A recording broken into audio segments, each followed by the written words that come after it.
입니다. 함께 은혜 나오시 하나님의 말씀은 구약성경 욥기서 2장 1절로 10절까지의 말씀입니다. 욥기서 2장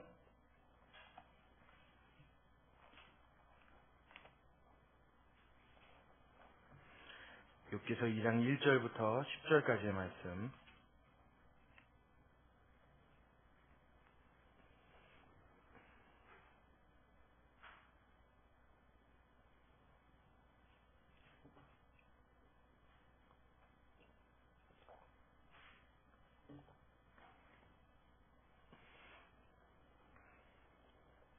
욥기서 2장 1절부터 10절까지의 말씀. 우리 한 절씩 같이 교독합니다.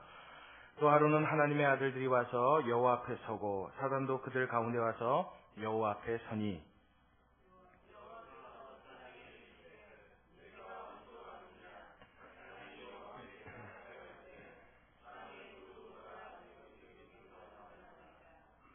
여호와께서 사단에게 이르시되 내가 내 종 욥을 유의하여 보았느냐. 그와 같이 순전하고 정직하여 하나님을 경외하며 악에서 떠난 자가 세상에 없느니라.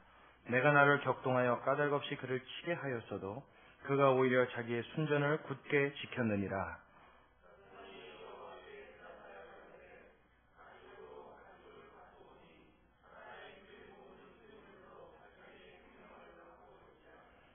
이제 주의 손을 펴서 그의 뼈와 살을 치소서. 그리하시면 정령 대면하여 주를 욕하리이다.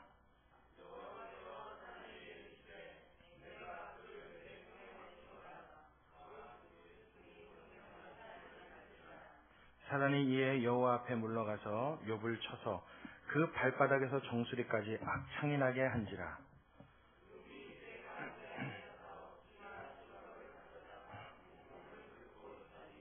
그 아내가 그에게 이르되 당신이 그래도 자기의 순전을 굳게 지키느뇨 하나님을 욕하고 죽으라.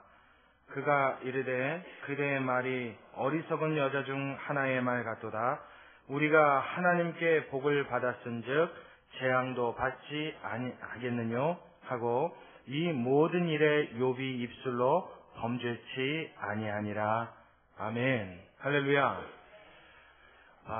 오늘 욥기서 1장이 끝나고 2장 첫 절부터 이제 시작되어지는 하나님과 욥도 그 욥을 두고 하나님과 사단 사이에서 벌어지는 싸움의 제2라운드가 2장서부터 시작이 되어집니다. 장수도 2장인데 하나님과 사단의 싸움 2라운드예요. 2장을 시작하면서 이 두 번째 싸움에는 사단이 좀 더 강도 높은 이야기를 가지고 하나님께 와서 욥을 참소하고 욥을 욕되게 합니다. 제가 지난번에 한번 아마 욥기서 처음 강의한 날인 것 같아요. 참소 무슨 말인지 여러분 설명해 드렸죠? 사전적인 의미는 뭐라 그랬어요?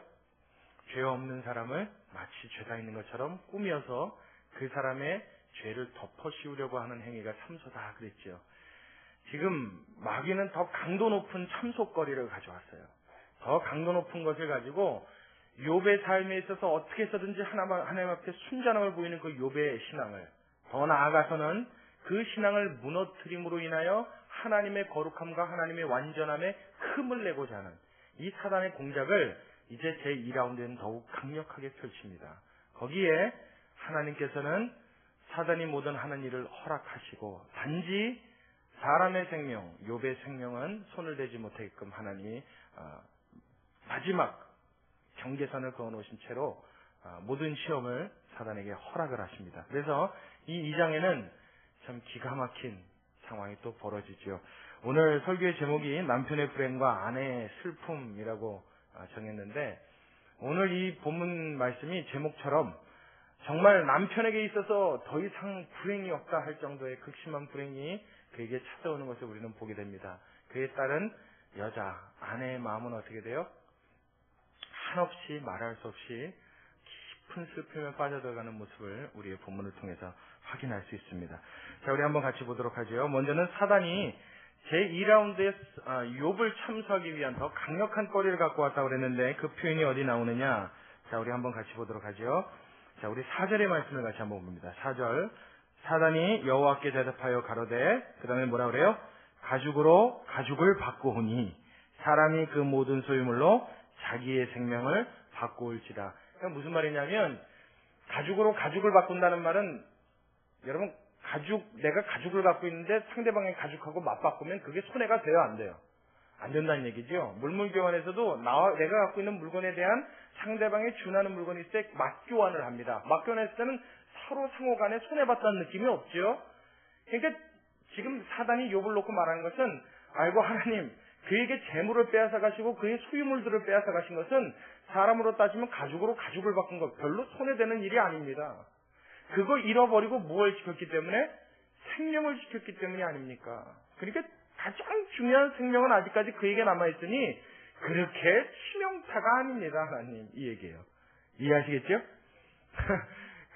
그게 이렇게 치명타가 되지 않는데, 하나님 만일 이제 그의 생명을 한번 건드려 보십시오. 그의 몸을 건드려 보면 분명히 하나님을 대면해서 욕할 겁니다. 하나님이 이것도 허락하십니다.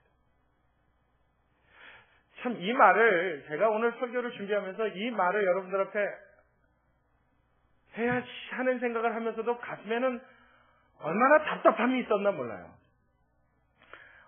이거 제가 뭐라고 표현할 말이 정확한 단어가 없어서 제가 답답함이라고 표현하는데, 이 말을 해야 한다는 생각을 하면서 제 마음속에 들었던 생각은 참 뭐라고 표현하기 힘든 감정입니다.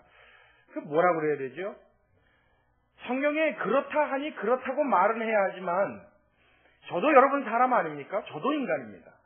하나님의 말씀을 재현하고 가르치는 입장에서 하나님의 말씀을 대하긴 하나, 저도 여러분들과 같은 성장을 가진 사람의 입장입니다. 그러니 여러분, 하나님이 이것을 허락하셨습니다. 이것 또한 욥에게는 감당되어져야 될 시험이었습니다. 이 시험을 성도로서 욥은 이겨내야 합니다. 조금 더 나가 볼까요? 이 말씀을 배운 우리도 욥처럼 우리의 삶 가운데 이와 같은 어려움이 있을 때 하나님 앞에 순전함을 다 같이 한번 해보세요. 어떻게 돼요? 이 말이거든요. 이 말의 제일 스타트가 뭐냐면 하나님이 이를 허락하셨습니다요. 근데 여러분, 그게 쉬워요? 여러분, 쉽습니까? 아니, 쉽고 어렵고를 떠나서 여러분, 상상이나 되는 이야기입니까? 우리 이 본문을 다 아시고 여러분들 지금 같이 읽었으니까 제가 긴 설명을 따로 더 하지는 않겠습니다. 여러분, 정수리부터 발바닥까지 악창이 났대요. 악창은 뭔지 아시죠? 종기 같은 것이 몸에 돋기 시작하더니 그게 골마 터져서 이게 심하면 뼛속까지 감염을 시키는 겁니다. 그래서 살이 썩어 들어가는 고통이죠. 게다가 살이 썩어 들어가니 아플 뿐만 아니라 쓰라릴 뿐만 아니라 가려움증까지 동반해서, 욥의 나중에 그 모습을 묘사하는 부분을 보면 그가 제 가운데 앉아서 기와를 들어서 자기 몸을 긁었다 말합니다. 그러니까 여러분, 살은 썩어 들어가지요. 가려움증이 있죠. 피가 나요. 쓰라려요. 그걸 기와를 갖고 박박 긁어보세요. 사람의 몰골이 어떻게 돼요? 여러분, 사는 게 나아요? 죽는 게 나아요? 여러분, 이건 우리 정말 신앙을 떠나서 예수 믿는 사람이라는 그 이름을 떠나서 정말 인간적인 본연의 마음을 가지고 이 사건을 딱 바라본다면 여러분, 죽는 것보다 이게 더 비참한 건 맞습니까? 여러분, 그런 생각 들어요? 게다가 그 앞전에 있었던 사건이 없었다고만 해도 어떻게 수를 써서 치료해 보려고 애를 쓰겠죠. 앞전에 있었던 사건 중에 자녀들만이라도 안 죽었다면, 그렇죠? 자녀들과 아내와 힘을 합쳐서 병을 고쳐보려고 애라도 쓸 거 아닙니까? 여러분, 자녀 10명이 다 떠나갔어요. 다 죽었습니다. 모든 재산을 다 잃었습니다. 이제 병원을 가거나 의원을 부르거나 약을 쓸 만한 형편도 더 이상 되지 않아요. 그 상태에서 머리끝부터 발끝까지 온 몸에 악창이 나서 만신창이가 돼버린 거예요. 만신창이가. 이걸 하나님이 허락하셨다는 겁니다. 때로는 성도들의 삶 가운데 여러분, 이렇게 무섭게 불어닥치는 환난도 허락되어지는 일이 있는 줄로 믿으시기 바랍니다. 제가 이 말씀 여러분 왜 드리냐면, 여러분, 사람은 평안할 때 환난을 준비해야 가장 그 삶은 지혜로운 삶이 되기 때문인 줄로 믿으시기 바랍니다. 아멘이십니까? 어려울 때 어려운 일을 대비하면 그건 이미 늦습니다. 어려울 때 어려운 일을 대비하면 여러분, 대비가 돼요? 안 돼요? 안 되죠. 어려운데 무슨 어려운 걸 대비하겠어요? 그냥 하루하루를 허덕일 뿐이죠. 사람은 언제요? 내가 조금 더 여유 있을 때, 아직까지 마음이 평안할 때, 내 생각을 내가 붙잡을 수 있을 때, 나의 마음을 내가 다스릴 수 있을 때, 그때 어떻게 해요? 내 마음에 불어닥칠 수 있는, 내 삶에 불어닥칠 수 있는, 내 주변에 나를 엄습할 수 있는 모든 환난을 미리 대비하고 준비하고, 이것을 마음으로 준비한 사람들 많이 하나님 앞에 이런 어려운 환난을 만났을 때도 그 믿음을 지킬 수 있는 여유가 생겨나는 줄로 믿으시기 바랍니다. 쉽지 않은 일이에요. 우리는 여유가 있고 평안하다, 행복하다 할 때는 어떻게 해요? 그걸 즐기기 바쁘죠. 누리기 바쁩니다. 그리고 사실은 여유가 있어도 그게 진짜 여유가 있는 건지 모르고 지나갈 때도 많아요. 왜냐하면 욕심 때문이죠. 어지간히 여유가 생겼는데 그럼 이제부터 좀 누릴 줄 알아야 되는데 그걸 좀 즐길 줄 알고 그 속에서 내가 이거보다 더 어려워질 때를 생각할 수 있어야 하는데 사람은 그걸 못해요. 조금 여유가 생기면 뭐 하는 줄 아십니까? 더 욕심부립니다. 더 못 살겠다 말합니다. 사람들 만날 때마다요. 제일 많이 하는 말, 한국 사람들이 사람과 사람이 만나서 대화를 하는 중에 제일 많이 나누는 대화의 1순위에 해당되어지는 단어가 요즘 못 살겠다는 내용이랍니다. 못 살겠다. 언젠가도 제가 말씀드렸죠. 여러분 못 살겠다 해서 정말 죽는 분 봤습니까? 죽는 사람들 보면 죽는지 모르고 죽죠. 내가 못 살겠다 그래서 못 사는 사람 한 명도 없습니다. 근데 꼭 입에 달고 다니는 말이요. 못 살겠대요. 먹고 살기 힘들대요. 그럼 먹고 살기 힘들면 굶어야지 좀 말라야 될 거 아니에요. 죽기는 뭐 해도 좀 이 피부라도 좀 거칠어져야 되잖아요. 먹고 살기 힘들다. 요즘 왜 이렇게 어렵냐. 못 살겠다 말하면서요. 피부는 점점 좋아집니다. 살은 점점 더 찌고요. 그리고 요즘에는 의술이 발달돼서 여성들 얼굴이 갈수록 예뻐지죠. 못난 사람들은 어떻게 해요? 아주 개조를 해서라도 다 뜯어 고쳐놓는 세상이에요. 그래서 TV에 보면 난리도 아니죠. 제가 가끔 가다가 가끔 TV를 볼 경우가 있는데 이제 TV를 보다 보면 그 홈쇼핑 하잖아요, 여러분. 홈쇼핑 자주 보시는 분 계세요? 홈쇼핑. 남자분들도 홈쇼핑 좋아하시는 분들 많더라고요. 그 홈쇼핑 보면은 이렇게 쇼호스트라고 해서 여자분들 나오죠. 그 상품 갖고 나서 막 선전하는 여성분들이 나와요. 근데 그분들 가만히 얼굴을 보면요. 저번에 봤을 때 그 사람 분명히 맞는데 한 두어 달 지나고 나서 다시 보면 그 사람 분명히 맞는데 얼굴이 틀려졌어요. 그리고 한 두 달 뒤에 보면 또 틀려졌어요. 계속 틀려집니다. 나중에 알고 보니까 그런 사람들은 다 뭐 하는 거냐면 이게 조금씩 수술 받는 거죠. 세월이 지나고 나이가 먹고 날씨 때문에 얼굴이 타고 이러니까 그때마다요 잡아 당기고 째주고 넣어주고 빼주고 깎아주고 올려주고 이걸 계속 하는 거예요. 그래서 얼굴이 점점 그림처럼 되네. 그림처럼. 그래서 처음에는 10명의 그 나오시는 분들이 모델분들이 얼굴이 다 틀렸는데 한 1년쯤 지나고 나면 10명이 다 비슷해져요. 같은 병원 가나 봐요. 창조주가 하나님이실 때는 사람을 만들 때 다 다르게 만들어놨는데 그 얼굴을 개조하는 사람이 한 사람이 돼버리니까 얼굴이 다 똑같아져 버려요. 어쩌면 그럴 수가 있냔 말이에요. 그러고 나서도 그 사람들 하는 얘기 뭐예요? 대표적으로 많이 하는 얘기 뭐라고요? 못 살겠대요. 먹고 살기 힘들대요. 괴롭답니다. 내가 지금 처한 환경에 하나님이 주신 축복을 먼저는 마음에 받아들이고 내가 누리고 있다라는 마음에 확신이 있어야 합니다. 지금 나의 삶은 하나님이 나에게 주신 아주 적기의 삶이요. 할렐루야. 지금 내가 누리고 있는 이 삶은 내 옆에 주변 사람들 말고 말이야. 내가 누리고 있는 나의 이 삶은 하나님이 나에게 허락하신 가장 좋은 삶이다. 믿을 수 있는 여러분 되시길 주의 이름으로 축원합니다. 그러니까 지금 우리가 뭐 해야 돼요? 이보다 더 어려운 환난과 큰 고통이 다가올 때를 예상하고 대비할 수 있어야 된다는 거예요. 그걸 준비할 때 정말 현명하고 정말 능력 있는 그리스도의 삶을 살게 되는 줄로 믿으시기 바랍니다. 여러분 지금이 가장 최선이라고 느끼고 살아가면 어떤 생각이 들어요? 마음속에 감사와 기쁨이 있을 거 아니에요? 평안이 있을 거 아닙니까? 뭔가 항상 나의 지금 삶은 만족이 없어. 나의 삶은 항상 부족해. 나의 삶은 항상 괴로워. 나의 삶은 항상 남들보다 뒤떨어져. 이거 비교의식 때문에 그렇거든요. 옆집에 누구는 뭐 샀는데 나는 못 사서 그래요. 옆집에 누구는 남편이 뭐 됐는데 우리 남편은 안 돼서 그래요. 옆집에 그 남편은 얼마나 가정적인데 우리 남편은 맨 그냥 말이에요. 또 남자도 바꿔서 해요. 옆집에 그 아내는 얼마나 가정적이고 얼마나 알뜰살뜰한데 우리 집 아내는 그냥 사치만 좋아하고 맨날 바가지만 걷고 나만 보면 그냥 무슨 눈에다 쌍심지를 켜고 도끼 눈을 뜨고 이런 생각에 사로잡혀 살아가니까 어떻게 해요? 나의 삶은 항상 불만족입니다. 항상 괴로운 삶이에요. 그러다 보니까 이거보다 더 어려운 삶이 있을 거라는 생각을 못하고 살아가요. 여러분 맞습니까? 지금이 제일 불행한 것 같아요. 그래서 인상을 항상 이 이마에 내천자를 그리고 살아가요.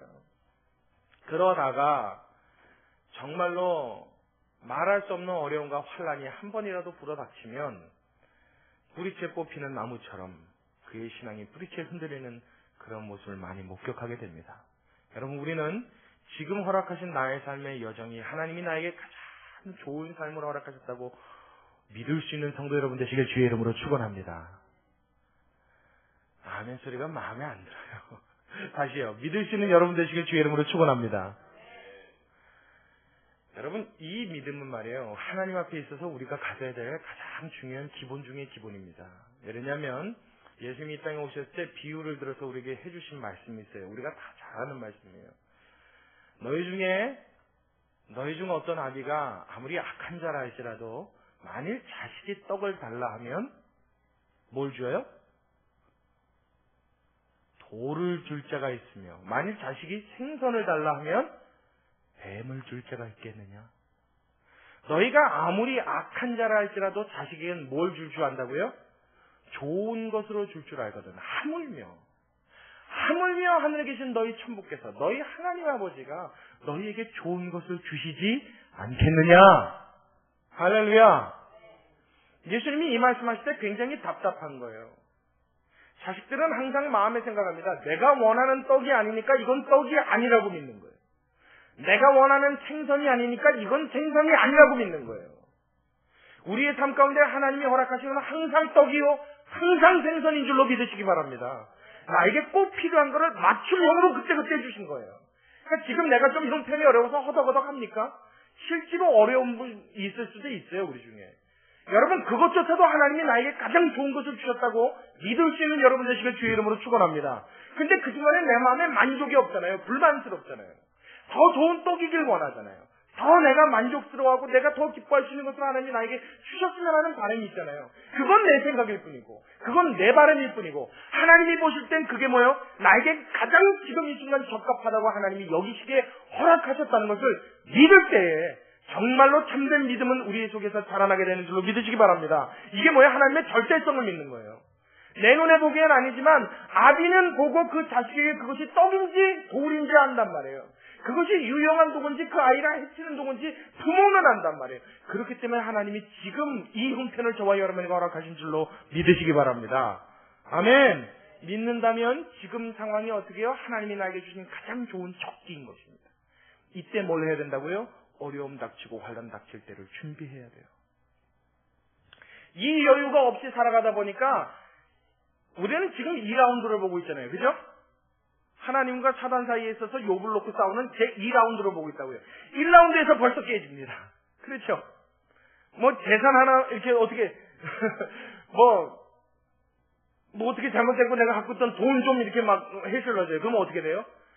그냥 뭐 신앙생활이 막 곤두박질 치죠. 그렇죠?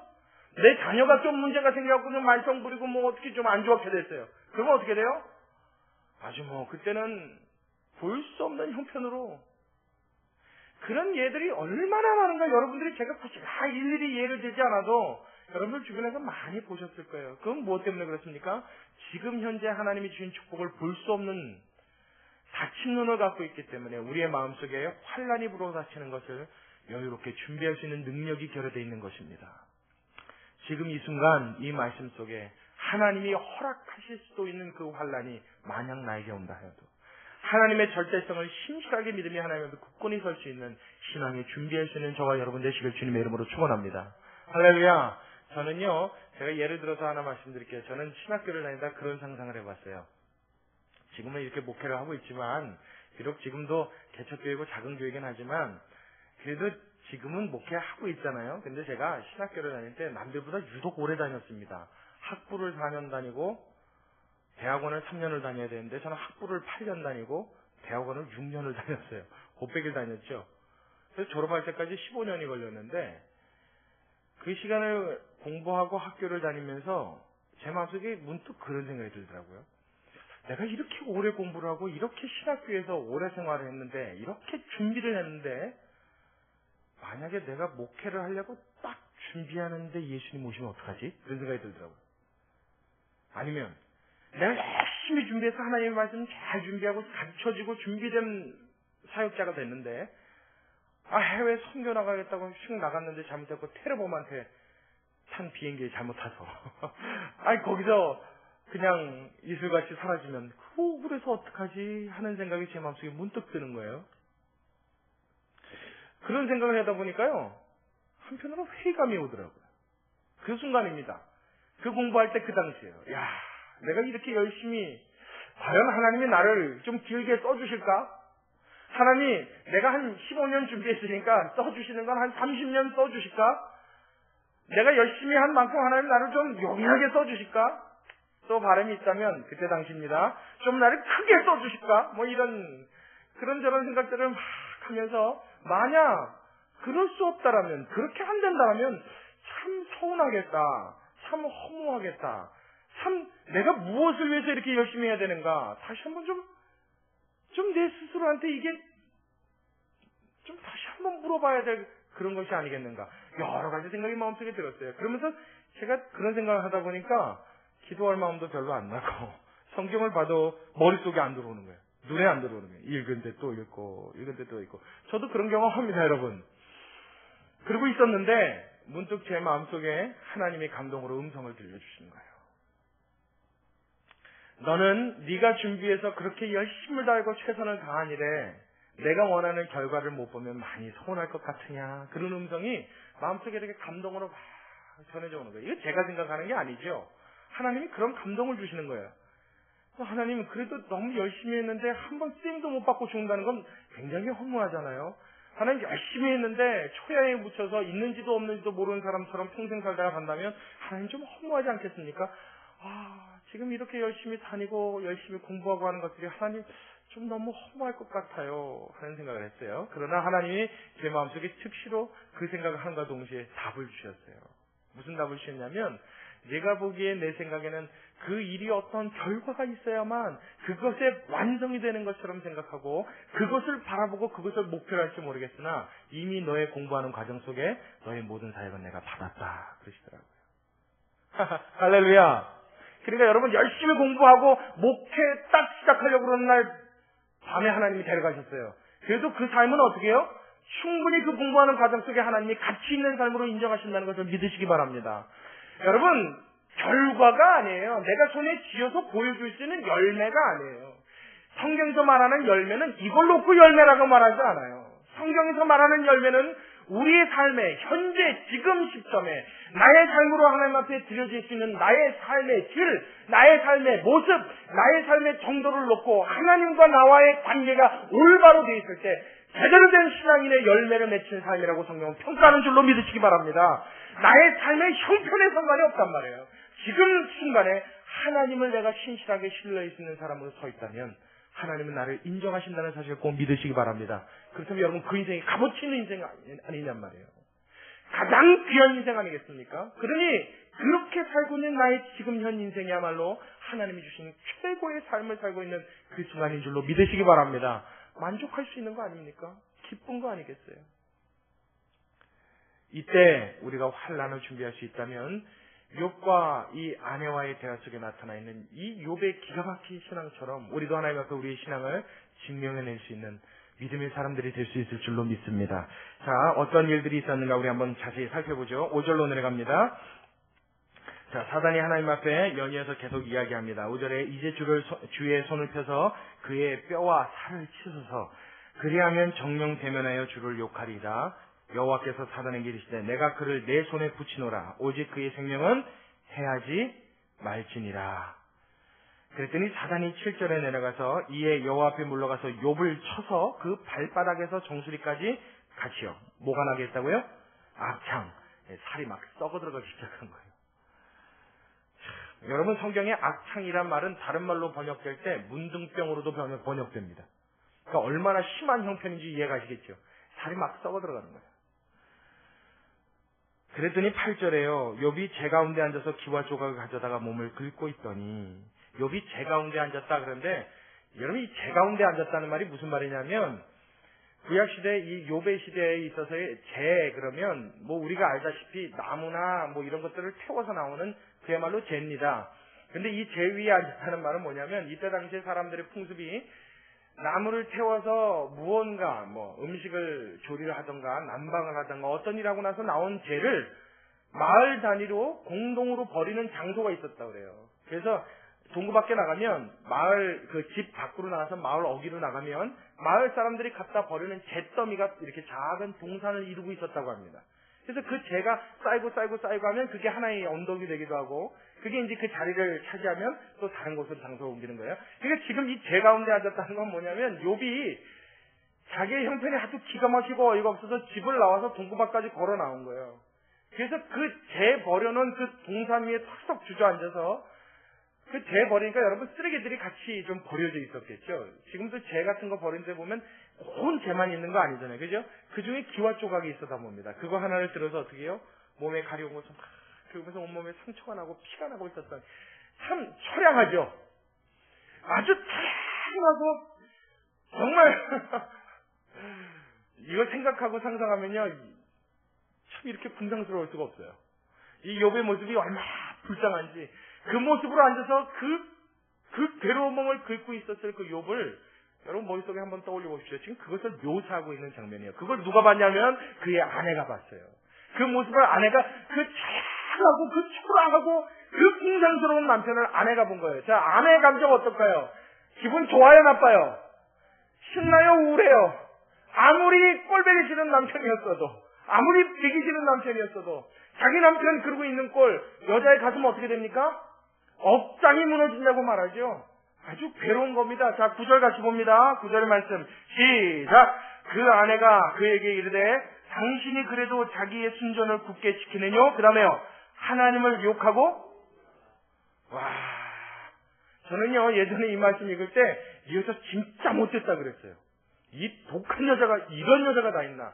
남편이 이렇게 괴로운데 위로는 못해줄 망정 아니면 같이 울어주지를 못할 망정 남편 이제 가진 소유 다 없어지고 몸 만신창이가 돼서 집도 절도 없이 동구 밖에 나가 사람들 쓰레기처럼 배 모아둔 그 무더기에 앉아서 몸 긁고 있는 그 남편에게 이 독한 말을 내뱉는단 말이에요.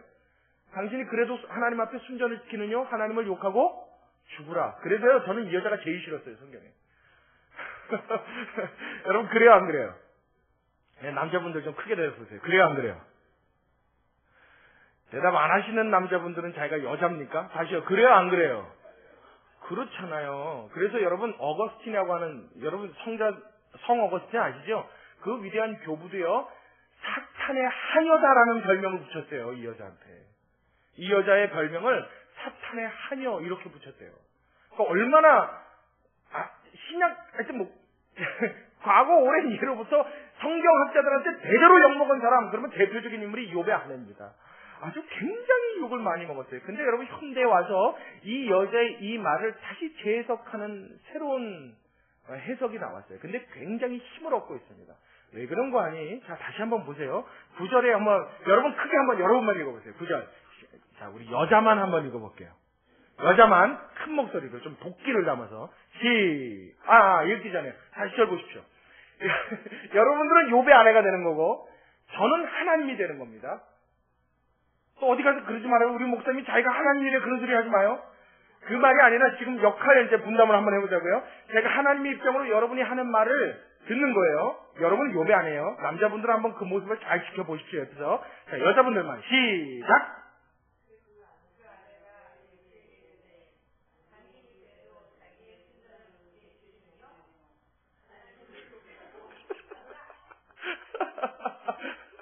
우리 관주자를 제가 쳐다보고 있었어요. 얼마나 독하게 하나 보자 그러고 했더니 당신이 그래도 자기의 순전을 굳게 지키느냐? 하나님을 욕하고 죽어라. 그러다고 웃어요. 이게 무슨 독한 여자예요. 자, 여러분 독하게 했습니다. 자, 이 말을 하나님이 봤단 말이에요. 그럼 어떻게 할까요? 지금 욥이 당하는 고난은 욥이 잘못해서요? 아니면 그가 순전해서요? 순전해서죠. 그가 잘못해서입니까? 잘해서입니까? 잘해서죠. 잘못 없습니다. 잘못이 있다면 하나님 앞에 너무 의인으로 찍혔다는 거예요. 그렇죠? 그게 무슨 잘못이 되겠어요? 그러한 욥이 이 환난을 당했는데 이 욥에게 이 독서를 뱉는 여자 하나님이 보셨단 말이에요. 야단 칠까요? 안 칠까요? 이 여자를 야단 치실까요? 안 치실까요? 잘 모르시겠으면 보세요. 구약에 다윗이 하나님의 법궤가 들어올 때, 블레셋에게 뺏겼던 법궤가 다시 성내로 들어올 때, 자기의 나라로 환원이 되고 들어오는데 얼마나 기쁘고 감사했는지 너무 행복하고 기분이 좋아서 사람들이 보는, 이 백성들이 보는 앞에서 춤을 췄단 말이에요. 그러다가 옷이 벗겨졌죠. 그래서 부끄러움을 당했는데도 개의치 않고 춤을 췄어요. 그랬더니 그 안에 미갈이라고 하는 여자가 어떻게 해요? 그 모습을 보고 조롱했단 말이에요. 왕이 되어서 광대처럼 사람들 앞에 부끄림을 개의치 아니하셨나이다. 그리고 조롱했죠, 그 왕을. 근데 나는 나의 하나님 앞에 내가 순결함을 지키는 데서는 어린아이와 같이 누구에게 보이는 것도 나는 개의치 않노라. 내 하나님 앞에 내가 춤추는데, 하나님 앞에 내가 어린아이처럼 추는데, 내가 왕인 것이 무슨 소용이고 누가 나를 보는 것이 무슨 소용이 있느냐. 아, 멋있지 않아요? 자, 누가 옳았어요? 아내가 옳았어요? 다윗이 옳았어요? 그래서 하나님이 미갈한테 어떤 일을 일으키셨어요? 그의 평생에 아이를 못 낳게 하셨어요. 자, 그리고 한번 보세요. 만약에 이런 상황에 이 여자가 이런 요구를 했다고 한다면 하나님이 그 여자를 책망하는 게 맞아요? 틀려요? 맞죠. 책망해야 돼요? 안 해야 돼요? 하고도 남죠. 충분히 하죠. 하나님이 여자를 남편에게 주실 때 무슨 배필로 주셨어요? 돕는 배필. 그렇죠. 돕는 배필로 주셨어요. 그러면 부부는요, 서로가 서로를 도와서 가정을 잘 이끌어가는 것이 의무입니다. 아멘. 그런데 이 어려운 형국이 딱 닥치니까 어떻게 해요? 하나님을 욕하고 죽으랍니다. 이야. 그런데 재미난 건요, 하나님이 그 여자를 책망하는 구절이 안 나와요. 이상하죠? 잘 보세요, 여러분. 어디를 봐도요, 이런 말 하나 아내에 대해서 하나님이 책망하시는 구절이 안 나옵니다. 오히려 나중에 저 뒤로 10장을 넘어가면, 10장 이후로 넘어가면 욥의 친구들이 변론을 일으키는 장면이 수장에 거쳐서 나옵니다. 그러고 난 다음에 하나님이 나타나셔서 그 모든 대화에 대한 마지막 최종 판결을 내리시는데, 그때 하나님이 욥에게는 너는 장구답게 일어나 허리띠를 띠고 남자답게 일어서 내 말에 대답하라. 그러고 하나님이 욥에게는 이야기하십니다. 근데 이 아내를 책망하는 구절이 나와요, 안 나와요? 읽어보셨던 분 나옵니까, 안 나옵니까? 욥기 전체에 한 구절도 안 나와요. 하나님이 그 여자를 책망하지 않으십니다. 나무라지 않으세요. 꼭 어떤 느낌이 드냐면, 구약 성경에 아브라함이 거짓말한 적 있어요, 없어요? 있죠. 애굽에 내려갈 때 어떤 거짓말 했어요? 너는 내가 보기에 아리따운 여인인즉 너를 보고 나의 아내인 줄 알면 나를 죽이고 너를 뺏을까 염려하노라. 그러니 내가 너로 인하여 내 목숨을 부지하도록 나에게 은혜를 베풀라. 그래서 뭐 하라고 그래요? 거짓말하라고 그러죠. 그래서 너는 내 누이라 하라. 그리고 자기 아내를요, 남자가 돼가지고 내 동생입니다, 내 누이입니다, 그러고 데려간단 말이에요. 그래서 왕한테 그 여자 뺏기죠. 그러면 누가 잘못한 거예요? 왕이 잘못한 거예요? 아브라함이 잘못한 거예요? 근데 하나님이 누구를 야단쳐요? 애굽 왕을, 바로를 야단쳐요. 너 죽을래? 그런다고요. 밤새도록 얼마나 들볶아놨는지 바로가 그 다음날 아침에 땀을 뻘뻘 흘리고 일어나서, 성경에 땀을 뻘뻘 흘렸더라 이건 없어요. 근데 아주 그냥 반초조금이 돼가서 일어나가지고 아브라함한테 와서 너 왜 나한테 거짓말했느냐? 내가 왕인 나를 능멸하 했도다. 그리고 너를 없이 하겠도다가 아니라 내가 한번하면 네가 섬기는 하나님 앞에 큰 죄를 범할 뻔하였느니라. 어서 내 안에 데려가라. 그러면서 뭐까지 줘요? 그에 갖고 있는 소유물을 막 내줍니다. 양과 종과 노비와 말과 소와 잔뜩 내줍니다. 그래서 부자가 돼서 나옵니다. 이게 웬 행제입니까? 꼭 거짓말 해놓고 잘못한 아브라함이 하나님의 복을 받아서 나오는 것 같은 묘한 느낌을 준단 말이에요. 이 여자 책망받아 마땅해요. 야단 맞아야 됩니다. 맞아도 충분할 것 같은 여자인데 하나님이 책망하지 않으세요. 하나님이 책망하지 않고 이 말에 대해서 넘어갔다는 것은 하나님도 이 말을 인정하셨다는 거예요. 그래서 여러분, 이 성경 이 구절을요, 다른 번역, 킹제임스 버전이나 그 외에 70인역이라고 하는 구약 성경의 다른 버전이 있습니다. 그 버전을 보면 원래 이 구절이 어떤 뜻으로 쓰여졌는지를 조금 더 이해할 수 있어요. 쉽게 말하면 이 구절에 나와 있는 이 아내의 말은요, 사실 우리가 이해하는 대로 표현하려면 좀 독한 말을 써야죠. 욕을 막 좀 해야 됩니다. 그렇죠? 우리가 이해하고 있는 거는 남자가 돼가지고 말이야. 이 정도도 안 되죠. 우리가 이 여자의 말을 이해하는 건 어때요? 그냥 차라리 죽어. 그 뒤에는 여러분이 상상하세요. 이런 말로 이해하고 있잖아요. 그렇죠? 근데 이 여자의 말은 이런 뜻이 아니었고 무엇이었냐면 그 남자에게 있어서 이러한 삶을 놓고 한탄하고 푸념하는 넋두리 같은 이야기입니다. 그러니까 막 독하게 하나님 욕하고 죽어! 떠나가는 게 아니라 이런 표현이에요. 하나님이 살아계셔서 우리에게 복 주셨을 때 그 하나님이 축복 주시고 좋으신 하나님인 거 알았지만 그 하나님이 주신 것 걷어가신 것 그래요. 그럴 수 있지만 이건 해도 너무한 거 아닌가요? 예? 이건 해도 너무한 거 아닙니까? 적당히 걷어가셔야지. 입에 풀칠은하게 해주셔야지. 하나님 이렇게 완전히 깡그리 걷어가시고 이런 반병신 같은 몸을 만들어 놓으시면 하나님 우리 보고 살으라는 얘기입니까? 못 살라는 얘기입니까? 차라리 이렇게 당연히 죽는 게 낫지 않아요? 여러분 이해가십니까? 이 구절의 뉘앙스는 이런 뉘앙스예요. 독하게 죽어라 이게 아니고 써있기를 그렇게 써있고 표현이 그래서 우리는 그렇게 이해하지만 원래 이 말은요 굉장히 깊은 슬픔 속에 담겨있는 아내의 한탄을 이야기하는 겁니다. 그 남편을 보고 너무너무 슬프고 괴로운 거예요. 너무너무 슬프고 괴로운 거예요. 그래서 어떻게 해요? 차라리 이렇게 사람이 죽는 게 낫습니다. 그 인생을 한탄하는 원망의 목소리를 높이는 모습을 구절에 보이고 있는 것입니다. 그런데 여러분 중요한 것은 하나님이 그것을 책망치 않으신다는 거예요. 그럼에도 불구하고 이 구절의 말씀은 조금 우리에게 서운함을 안겨다 줍니다. 제가 왜 서운함을 안겨다 주는지는 10절을 읽어보고 우리 다시 설명드리겠습니다. 우리 10절 같이 읽겠습니다. 시작. 그가 이르되 그대의 말이 어리석은 여자 중 하나의 말 같도다. 우리가 하나님께 복을 받았은즉 재앙도 받지 아니하겠느냐 하고 이 모든 일에 욥이 입술로 범죄치 아니하니라. 아멘. 아멘. 한번 더요. 아멘. 자 10절에 뭐라고 그랬어요? 그대의 말이 그가 이르되 그대의 말이 어리석은 여자 중 하나의 말 같도다. 이 말도 여러분 잘 이해하셔야 돼요. 에휴 이 멍청아. 이 어리석은 여자야. 이 바보 같은 여자야. 이런 말이 아니고요. 당신의 말이 왜 그래? 왜 그런 말을 해? 왜 그렇게 어리석은 사람들이 말하는 것처럼 왜 당신까지 그래? 하는 이야기예요. 이 대화가 여러분 얼마나 부드러운 대화인지 아시겠죠? 남편과 아내의 대화가 참 부드러운 대화입니다. 왜 그렇게까지 얘기해? 당신 왜 생전 안 하던 그런 바보 같은 말을 해? 아니지, 그게 아니지. 그러면서 욥은 뭐라고 말해요? 하나님께 우리가 축복도 받았은즉 복을 받았은즉 무엇도 받겠다고요? 재앙도 받지 않겠느냐?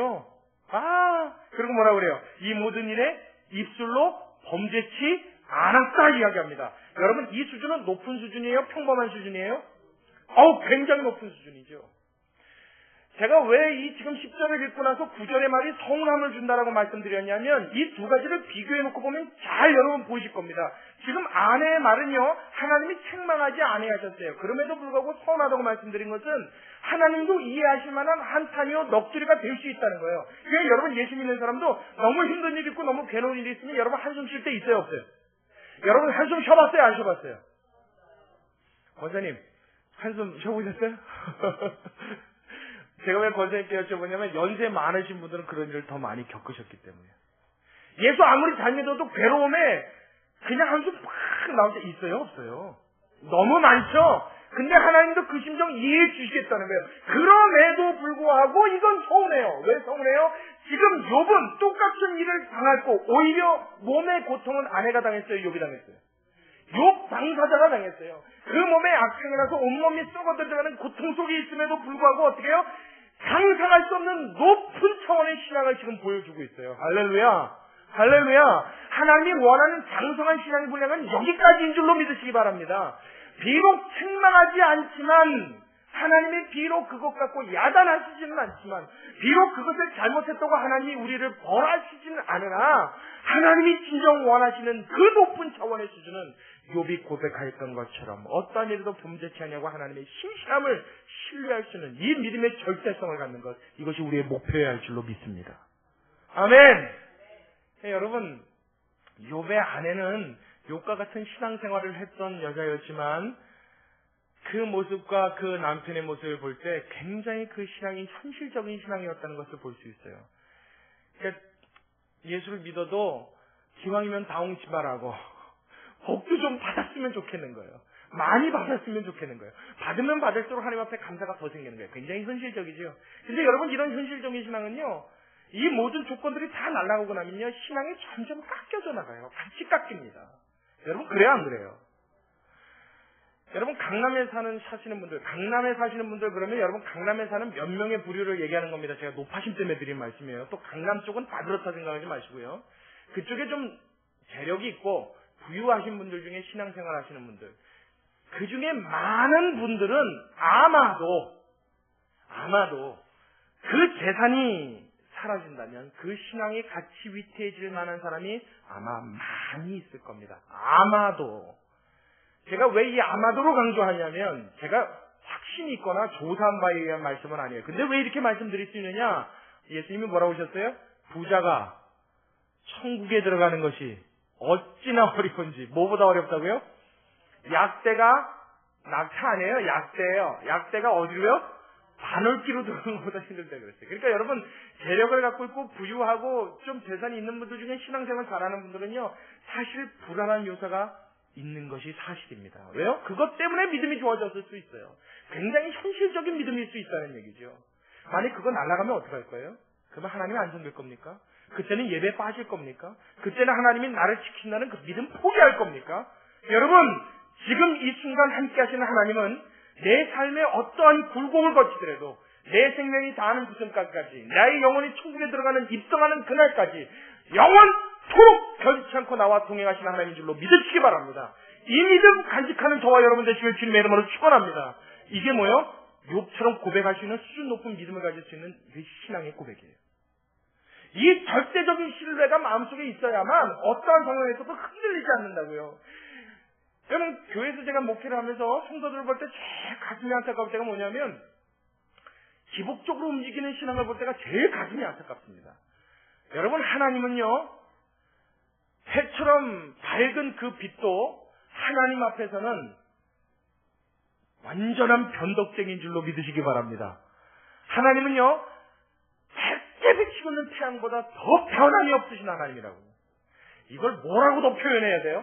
이 하나님의 완전성을 어떻게 더 표현해야 돼요? 사람의 말로 표현할 길이 없어요. 하나님은 완전하신 분이에요. 변함이 없고 변역함이 없는 하나님이에요. 성경에 오죽하면 그 하나님을 표현하는데, 하나님은 회전하는 그림자도 없으시대요. 얼마나 안 변하는 하나님인지, 하나님만 안 변할 뿐만 아니라, 여러분, 그림자가 있으면 그림자는 시간에 따라 변하잖아요. 이 그림자조차도 없을 정도 하나님은 완전하신 분이라는 거예요. 하나님이 여러분을 한 번 찍었습니까? 할렐루야. 막 이럴 때는 아무리 그래야 되는데 말이에요. 하나님이 여러분을 한 번 딱 찍으셨어요? 하나님 눈에 들은 여러분은, 하나님이 내 자녀로 인치신 여러분은 생명 다하여 천국에 들어가는 그날까지 변치 않고 하나님이 지키시는 줄로 믿으시기 바랍니다. 믿으시기 바랍니다. 어떠한 위협과 어떠한 공포, 어떠한 괴롭이 다가와도 하나님이 변치 않고 나를 붙드신다는 얘기예요. 여러분, 그 신뢰를 여러분 변치 않고 마음속에 가질 수 있습니까? 이것이 믿음인 줄로 믿으시기 바랍니다.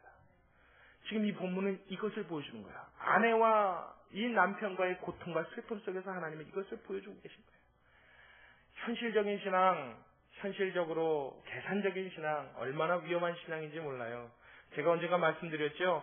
행복이요, 하나님이 주시는 행복은 이 세상이 빼앗아갈 수 없습니다. 기억나세요? 세상이 주는 행복은 조건적인 행복입니다. 결혼을 했기 때문에 행복해요. 재산이 늘었기 때문에 행복해요. 자녀가 잘 돼서 행복해요. 남편이 출세해서 행복해요. 좋은 것을 먹어서 행복해요. 좋은 것을 사서 행복해요.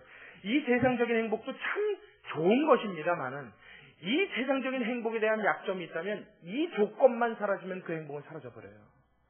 그런데 하나님이 주신 행복은 이와 같지 않아서 어떤 어려움과 고통이 다가와도 절대적인 하나님의 행복이 그의 마음을 붙드시기에 요동치 않는 믿음과 요동치 않는 행복으로 그 가슴을 채울 수 있는 줄로 믿으시기 바랍니다. 그 대표적인 사람이 송명희 씨 아닙니까?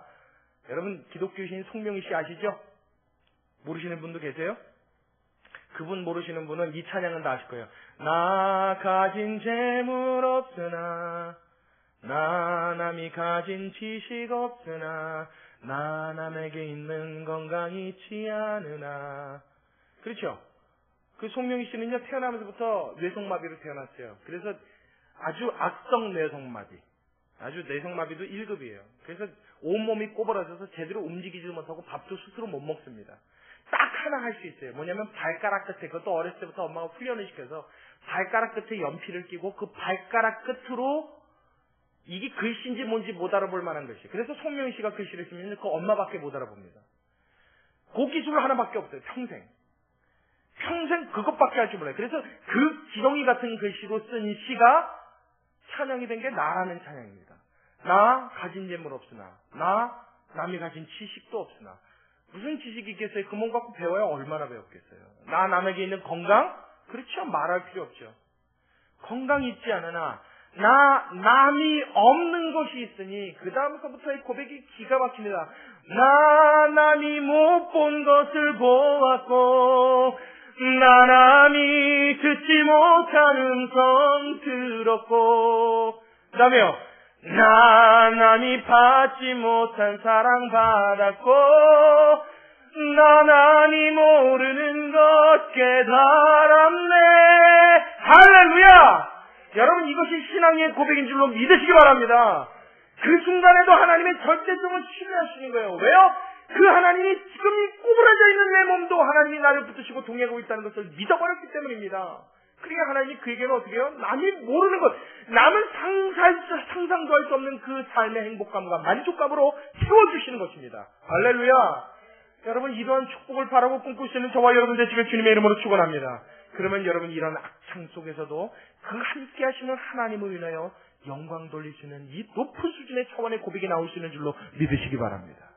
그렇지 않으면요, 우리의 신앙은요, 날마다 바람에 요동치는 물결 같이 되는 거예요. 얼마나 이게 불안불안한지요. 한번 휙 불어오면 여기서 절로 불어가고, 여기서 휙 불어오면 여기서 저기로 휙 불어가고, 그냥 풍랑치고. 우리가 기도해도 하나님 앞에 응답 못 받는 이유는 뭐 때문에 그래요? 우리의 마음이 의심하는 바닷물결처럼 의심하는, 요동치는 바닷물결 같아서 의심하는 자는 어떤 것도 하나님 앞에 응답 얻기를 생각지 말라 그러시죠. 바닷물결 치는 이 물결 파도 같아서 그 마음에 의심이 계속 드는 거예요. 조금 좋을 때는 살아 계신가? 조금 응답된 것 같을 때는 그러한가? 조금 안 좋아지면 에이 그럼 그렇지. 가슴 답답해지면 내가 그럴 줄 알았어. 뭘 그럴 줄 알아요? 그러니 맨날 가봐야 그 타령이다. 날마다 예배 드려도 날마다 그 마음속에 오는 감동이나 하나님을 믿는 수준이 맨날 그 타령이라. 그러니까 예수 믿으면서도 이 땅에서 뭐 좀 한번 해보려고. 여러분 열심히 해서 해보십시오. 하십시오. 제가 아마 이 중에 나이 어린 걸로 따지면 몇 분을 제외하고는 거의 제가 아래쪽에 해당될 거예요. 목사지만. 근데 전혀 자신있게 여러분들에게 말씀드립니다. 이 땅에서 뭔가 얻어보시고 대단하게 이루어보시고 싶은 분이 있으면 해보십시오. 나이 70, 80, 90대여서 내 생명 다 될 때는 마치 어저께 하루를 돌아본 것처럼 여러분의 인생이 지나가는 줄로 믿으시기 바랍니다. 일장춘몽이라고요. 잠깐 꿈을 꾼 것 같아요. 엊그제 혈기 부리면서 살았던 것 같은데 이제 내 인생에 황혼이 다가왔다. 여러분, 그 가치 없는 인생에 무언가를 이루는 것으로 하나님의 절대성을 평가하려고 들지 마십시오. 지금 나의 삶에 동행하시는 그 하나님은 어제나 오늘이나 내일이나 변함없이 늘 항상 함께 하시는 하나님인 줄로 믿으시기 바랍니다. 자, 우리 마지막으로 욥기서 19장으로 한번 넘어가 볼게요. 욥기서 19장. 자, 우리 잠깐 넘어가서 욥이 이때 당시에 당했던 그 형편과 처지와 곤란함과 괴로움이 어떤 종류였는지, 어느 정도였는지 우리 한번 살펴보도록 하겠습니다. 자, 19장 13절부터 우리 같이 봅니다. 13절. 제가 읽겠습니다. 나의 형제들로 나를 멀리 떠나가게 하시니 나를 아는 모든 사람이 내게 외인이 되었구나. 이제 나를 아는 사람들이 다 없어진 거예요. 다 떠나간 거예요. 14절에 내 친척은 나를 버리며 가까운 친구는 나를 잊었구나. 내 집에 우관한 자와 내 계집 종들은 나를 외인으로 여기니 내가 그들 앞에서 타국 사람이 되었구나. 나중에 심지어 어느 정도까지 됐다고요? 내 집에 있는 계집종과 내 노비들 하인들이 나를 타인으로 여긴대요. 남처럼 여긴대요. 그러니까 인간 취급해준다는 얘기예요? 안 해준다는 얘기예요? 안 해준다는 얘기죠. 16절 더 기가 막힙니다. 내가 종을 불러도 대답지 아니하니 내 입으로 그에게 청하여야 하겠구나. 여러분 원래 종들은 어떻게 해요? 주인이 죽으라면 죽는 게 종이지요. 근데 종을 불러도 대답지를 않으니 이제 그 종한테 무언가 시키려면 어떻게 해요? 청해야 된대요. 부탁을 해야 된답니다. 얼마나 기가 막힌 일입니까? 자, 17절에요. 내 숨을 내 아내가 싫어하며 내 동포들도 혐의하는구나. 내 숨을 내 아내가 싫어한대요. 내가 숨 쉬는 것조차 싫대요. 이제 썩은 내가 풀풀 나서. 여러분 부부간에 같이 이렇게 누워서 얼굴을 맞대고 누웠는데 상대방이 숨 쉬는데 이 사람의 숨결이 좋아하고 느끼시는 분 계십니까? 아직도 그렇게 느끼십니까? 그렇게 느끼시면 참으로 하나님의 큰 복인 줄로 믿으시기 바랍니다. 지금 이 욥은요 아내랑 같이 누워 있었는데 자기한테 썩은 내가 나는 거예요. 온몸이 상하여져서 이 악창에 이 썩은 내, 형편이 이러하니 몸을 잘 단장이나 할 수 있었겠어요? 그러니까 이 아내가 자기가 숨 쉴 때 그 나는 악취 때문에 숨도 싫어한대요. 숨 쉬는 것조차 싫어하는 거예요. 18절에 어린 아이들이라도 나를 업신여기고 내가 일어나면 나를 조롱하는구나. 나의 가까운 친구들이 나를 미워하며 나의 사랑하는 사람들이 돌이켜 나의 대적이 되었구나. 내 피부와 살이 뼈에 붙었고 남은 것은 겨우 이 껍풀 뿐이로구나. 나의 친구야 너희는 나를 불쌍히 여기라. 나를 불쌍히 여기라. 하나님의 손이 나를 치셨구나. 너희가 어찌하여 하나님처럼 나를 핍박하느냐. 내 살을 먹고도 부족하냐. 자 이제 절 보십시오. 제가 왜 여러분들 중에 아직도 여러분 배우자가 옆에 누워서 숨 쉬는 그 숨이 향긋하게 느껴지십니까? 하고 질문을 던졌는데 제가 과거에 그런 이야기를 많이 들었어요. 오래 산 부부면 부부일수록 나중에는 그 배우자가 옆에 누워있는 것도 귀찮을 때가 있대요. 그래서 이렇게 살 닿는 게 싫어서 그런 얘기를 참 많이 들어봤습니다. 그 옆에 와서 이렇게 숨을 쉬면 잘 때는 누구나 입에서 구취가 좀 나잖아요. 근데 이렇게 막 입냄새 난다 그러고 싫다고 그러고 그런 소리를 많이 들어봤어요. 그런 경우들에 살아가는 사람의 인생의 모습이 꼭 누구 같냐면 욥이 아내에게 대우받을 때의 모습과 같다는 겁니다. 만일 우리 중에도 여러분 그런 마음이 혹여라도 있는 분이 있다면 여러분 이런 경우가 아니고서는 이러한 상황이 아니고서는 내가 하나님 앞에 내가 바꿔야 하고 내가 회개해야겠구나 하는 생각을 우리는 가져야 합니다. 아멘. 아멘. 나에게 주신 가족, 나에게 주신 아내, 나에게 주신 형편. 여러분 꼭 형편이란 것이 지금 살아가는 겉으로 외적인 형편만을 말하는 것이 아닙니다. 모든 조건들, 나의 배우자를 포함하여 내 삶에 일어나는 모든 형편들 하나님이 주신 것으로 믿고 그것에 감사할 수 있는 저와 여러분 되시길 주님의 이름으로 축원합니다. 욥은 그러지 못했단 말이에요. 종들도 무시했다고요. 종들도 사람 취급을 안 해줬다고요. 여러분 우리나라 옛말에도 그런 말 있죠. 정승집 말이 죽으면 조문을 가는데 정승이 죽으면 조문을 간다고요? 안 간다는 말이 있죠.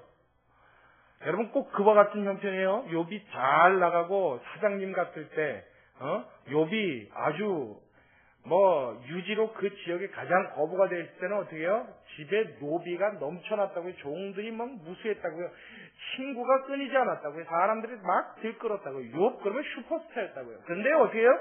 그가 이제는 가진 것 없어지고 그 몸이 상하게 되어지고 더 이상 사람으로서 그 몰골이 아니게 되자 종들도 그를 무시해서 불러도 대답지 아니하고 무엇인가 일을 부탁하려면 간청해야만 되는 이 절망스러운 상황 속에 처해 있는 욥의 모습을 보고 이 아내는 가슴이 아파 울부짖었던 것입니다. 제가 왜 19장을 한 번 더 보자고 말씀드렸냐면 여러분 이런 극심한 형편과 상황에 놓였을 때 상상 여러분 한 번만 하십시오. 여러분들 중에는 이렇게 지독하리만큼 하나님이 그 형편을 칠 사람은 장담컨대 한 분도 없을 줄로 저는 믿습니다. 원하지 않으세요? 자, 여러분들 중에는 어느 누구도 이 욥처럼 욥과 같이 욥만큼 이런 강한 환란을 겪을 분은 한 분도 없습니다. 여러분 믿으시기 바랍니다. 없어요. 왜 그렇게 말씀드렸냐? 욥은 특별치에 있습니다. 욥은 하나님의 거룩성과 이것을 통하여 교훈하고자 하는 하나님의 특별한 성경의 저작을 위해서 하나님이 그에게만 허락하신 아주 극단적인 고통입니다. 그러니까 이런 고통을 다른 사람한테 하나님이 막 다 주시지 않아요.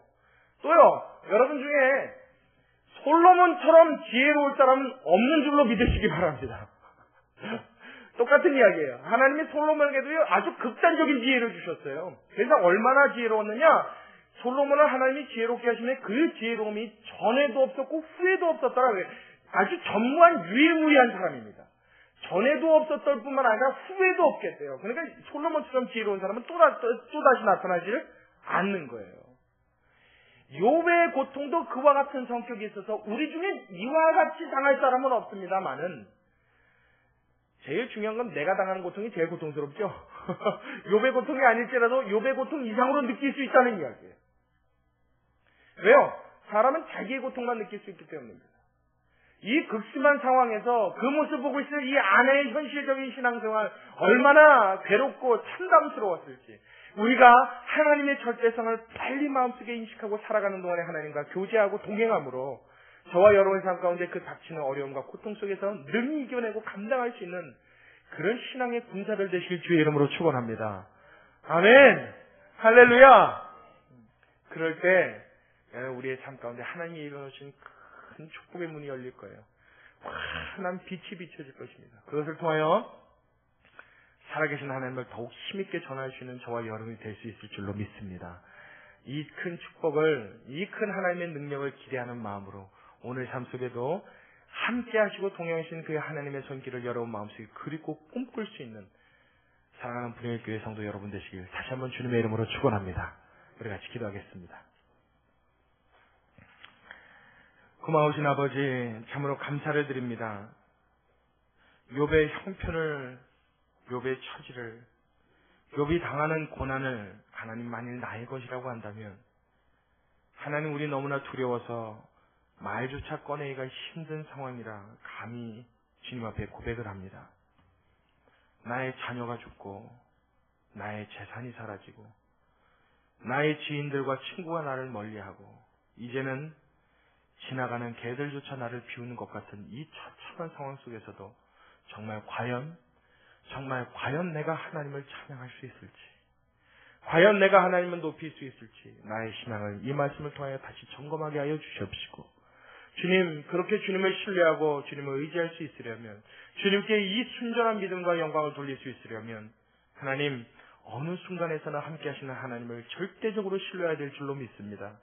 가장 좋은 것을 예비하신 우리 하나님을 믿게 하여 주시옵시고, 그 하나님 앞에 신뢰하는 마음이 사그라들지 아니하도록 우리의 마음을 굳세게 하여 주시옵소서.